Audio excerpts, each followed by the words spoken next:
NASA আমাদের পৃথিবী থেকে 124 আলোকবর্ষ দূরে কেটু 18b নামক একটি এক্সোপ্ল্যানেটের খোঁজ পেয়েছে, যেখানে জীবন থাকার সম্ভাবনা রয়েছে। এমনকি এলিয়েনও থাকতে পারে এমনটি নাসা জানিয়েছে। যদি দেখা যায়, প্রথম এই গ্রহের খোঁজ 2015 সালে কেপলার স্পেস টেলিস্কোপের মাধ্যমে দেখা যায়।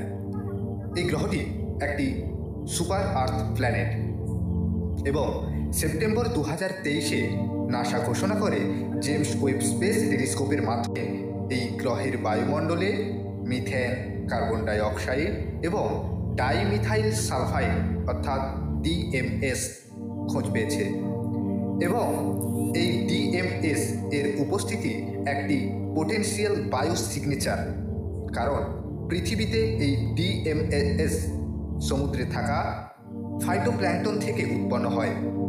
এই কারণে বিজ্ঞানীদের ধারণা যে এক্সোপ্ল্যানেটে জীবনের সম্ভাবনা রয়েছে।